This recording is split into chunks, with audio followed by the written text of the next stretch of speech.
श्री राधा कृष्ण भगवान की जय।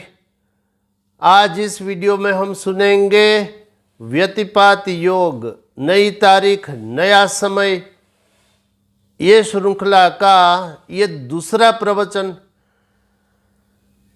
तो जैसा कि आप लोग जानते होंगे, व्यतिपात की उत्पत्ति के विषय में जो कथा शास्त्रों में कही गई वो मैंने पहले प्रवचन में आप लोगों को सुना दी। अब इस वीडियो में व्यतिपात योग में और क्या करें, ये धर्म कर्म कैसे करें और इसका फल और तारीख और समय भी, ये सब हम जानेंगे।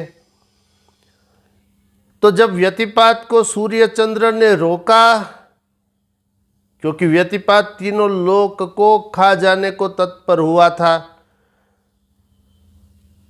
तो सूर्य चंद्र ने व्यतिपात को रोक दिया और आशीर्वाद दिया कि तुम जब जब आओगे वो समय बहुत पवित्र होगा और तुम्हारे समय में कोई शुभ कार्य नहीं होगा,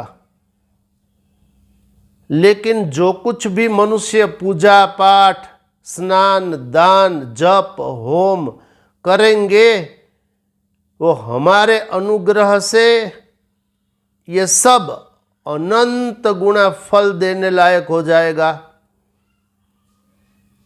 तो मनुष्यों को ये प्रथम लाभ है। व्यतिपात योग में जो कुछ भी धर्म कर्म हम करें, पूजा पाठ, स्नान, दान, जप, मंत्र, स्तोत्र, होम, कुछ भी धर्म कर्म जो शास्त्र सम्मत है, तो वो सब अनंत गुना फल देने योग्य हो जाता है। और व्यतिपात को ये भी कहा सूर्य चंद्र ने कि तुमको जो भूख लगी है, तो जो मनुष्य व्यतिपात में दान करेंगे उसका तुम भोजन करना। ये जो भोजन है वो कोई भी मायाबद्ध जीव है उसके लिए खोराक, अन्न, खाना वो परम आवश्यक है। चाहे वो किसी प्रकार का खाना रहे, जैसे मनुष्यों का भोजन कुछ अलग प्रकार का होता है, पशु पक्षियों का कुछ अलग प्रकार का भी हो सकता है, ऐसे ही समझ लीजिए। तो यहाँ व्यतिपात को ये कहा गया चंद्र सूर्य के द्वारा कि तुम वो अन्न ग्रहण करना, उसका भोजन करना जो मनुष्य व्यतिपात में दान करे, और तुम्हारा कोप उस पर तुम छोड़ देना जो व्यतिपात में दान धर्म न करे। ये सूर्य चंद्र ने कहा। अब हम लोगों के लिए और क्या करना है व्यतिपात योग में, तो सूर्य चंद्र ने कहा ये बहुत पुण्यशाली, अर्थात बहुत बहुत ही पुण्य देने वाला योग है। और पुण्य की आवश्यकता जीवात्मा को तब तक रहती है, ध्यान दो, जब तक वो 84 लाख में घूम रहा है। कब से घूम रहा है जीवात्मा? 84 लाख प्रकार के भिन्न भिन्न शरीरों में। तो सदा से क्या मतलब? मतलब ये कि जीवात्मा सनातन है, अनाद्य अनंत है। शास्त्र कहता है ये तीन तत्व अनादि और अनंत शाश्वत है। पहला तत्व परब्रह्म श्री कृष्ण,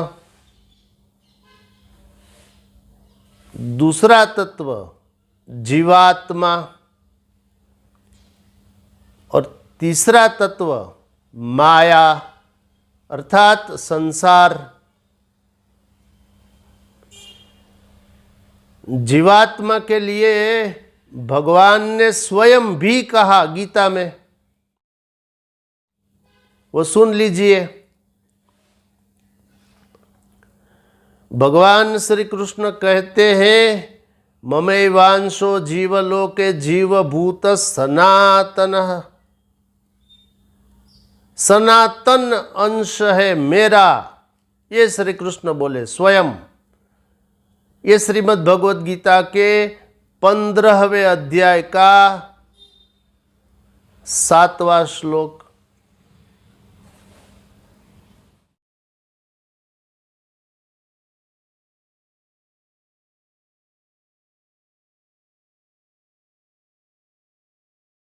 तो हम लोग अनादि है और अनादि काल से जीवात्मा 84 लाख में घूम रहा है।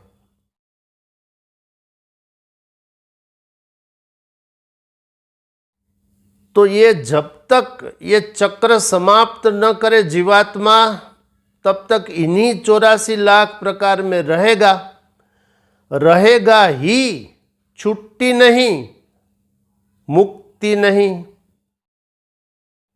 इस 84 लाख प्रकार के बंधन से मुक्ति नहीं। मुक्ति के लिए, छुट्टी के लिए कुछ और नियम है भगवान के।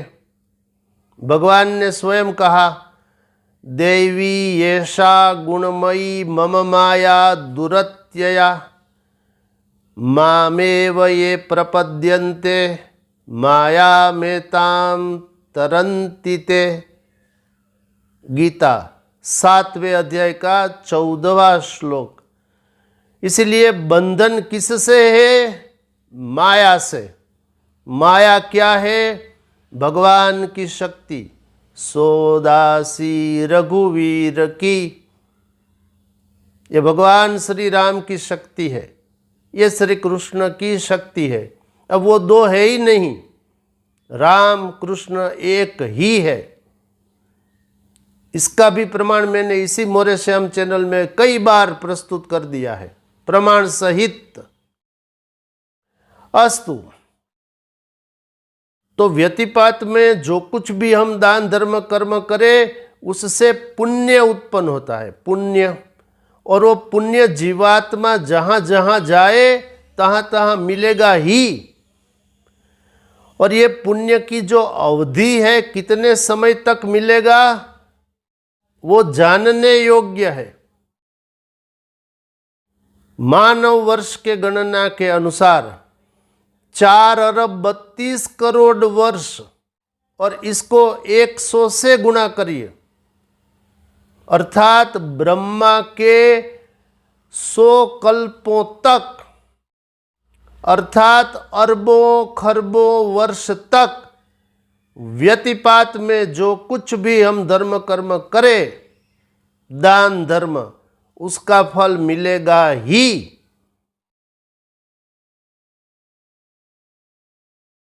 ये कब कब कितना कितना पुण्य अधिक होता है और व्यतिपात में कितना होता है, और कुछ सविशेष बातें व्यतिपात की हम आने वाले प्रवचन में जानेंगे। अस्तु, इस अंक में इतना ही। ऐसे ही धर्मयुक्त प्रवचनों को देखने के लिए आप देखते रहिए मोरे श्याम चैनल।